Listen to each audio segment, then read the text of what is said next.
Hello বন্ধুরা, শুভ দুপুরবেলা। তোমরা কেমন আছো? এমন একটা অভ্যেস হয়ে গিয়েছে, কি আর বলবো। মানে তোমাদের সঙ্গে একটু সময় যদি কথাবার্তা না বলি, ভালো লাগে না মনটা। তাই কাজের ফাঁকেও মনে হয় যে তোমাদের সঙ্গে একটু কথা বলি। তা আজকে আমি খুব ব্যস্ত ছিলাম।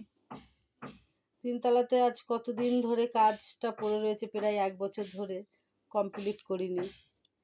তাই আজকে মিস্ত্রি লাগিয়েছি। মিস্ত্রির সঙ্গে তো বুঝতেই পারছো, একটু থাকতে হয়।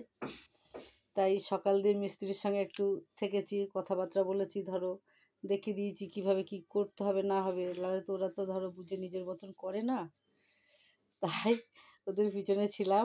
তাই সকাল দিয়ে তোমাদের সঙ্গে আমার কোনো মানে কথাবার্তা হয়নি, আলোচনা হয়নি। তাই ভাবলাম যে কথাটা বলতে হবে, কিছু তো একটা ছুতনু নিয়ে বলতেই হবে, শুধু শুধু তো বলা যায় না। তাই চলে এলাম ভাতের মেনু নিয়ে। দুপুরবেলার মানে খাবার মেনু আজকে কি করেছি দেখো, তোমাদের দেখাই একটু। এই দেখো, সাদা ভাত করেছি, সাদা ভাত, পেঁয়াজি। দেখেছো, গরমের পুষ্টি করার খাদ্যকার, মানে পুষ্টি, তোমাদের কি বলবো, বলতে বলতে আমি মানে অন্যরকম হয়ে যাচ্ছি। মানে উচ্ছে আলুর ঝোল করেছি, তিতো জানোই তো গরমের পক্ষে খুবই উপকারী। হ্যাঁ, তাই হালকা শস্য ফোড়ন দিয়ে আলু দিয়ে উচ্ছে দিয়ে একটু ঝোল করেছি। আর করেছি হলো কাঁচা কলা, আলু বেগুন দিয়ে বড়ি দিয়ে ধনেপাতা দিয়ে একটা ঝোল করেছি। এটাও জানো যে কাঁচকলায় খুব আয়রন, খাওয়া উপকারী।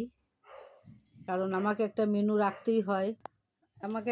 রাখতেই হয়, নিরামিষের। মানে সবকটা আইটেম ওর জন্যই করেছি নিরামিষ, আমার মেয়ে তো খায় না মাংস। তাই সবচেয়ে ইম্পর্টেন্ট আমার জিনিস হলো আমার নাতি, তাই ওর জন্য করেছি দই চিকেন। ও খুব আনন্দ পায় খেয়ে। দই চিকেন করেছি, একটু খেতে ভালোবাসে।